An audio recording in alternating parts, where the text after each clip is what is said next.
बिस्मिल्लाहिर्रहमानिर्रहीम। अस्सलामुअलैकुम वरहमतुल्लाहि वबरकातुहू।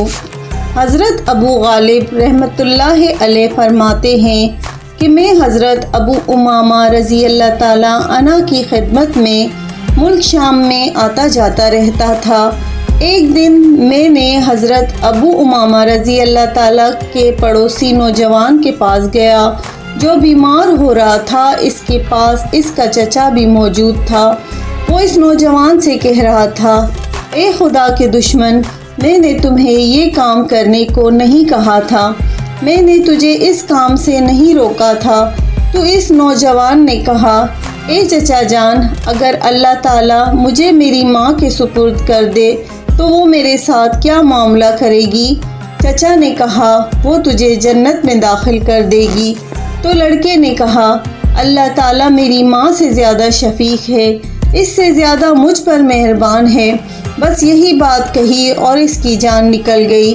तब इसके चचा ने इसके कफन दफन का इंतज़ाम किया और इस पर नमाज जनाजा पढ़ ली और इरादा किया कि इसको कब्र में उतारे। तो मैं भी इसके चचा के साथ कब्र में उतरा। जब इसने लहद को दुरुस्त किया तो इसकी चीख निकल गई और घबरा गया। मैंने इससे पूछा, तुम्हें क्या हुआ? इसने बताया कि इसकी कब्र बहुत वसी हो गई और नूर से भर गई है। मैं इससे दहशत ज़दा हो गया।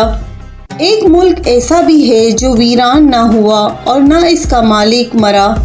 गुज़िश्ता ज़माने में एक बादशाह ने एक शेर बसाया और नहायत खूबसूरत बनवाया और इसके ज़ेबाइश और ज़ीनत में बहुत सामान खर्च किया। फिर इसने खाना पकवा कर लोगों की दावत की और कुछ आदमी दरवाज़े पर बिठला के जो निकले इससे पूछा जाए कि इस मकान में कोई ऐब तो नहीं है। चुनाचा सब ने जवाब दिया कि कोई ऐब नहीं है। आखिर में कुछ लोग कंबल पोश आए और इनसे भी सवाल किया गया कि तुमने इसमें कोई ऐब देखा?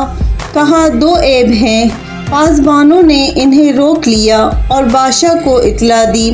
बादशाह ने कहा, मैं एक ऐब पर भी राज़ी नहीं हूँ, इन्हें हाजिर करो। पासबानों ने इन कंबल पोशों को बादशाह के सामने हाजिर किया।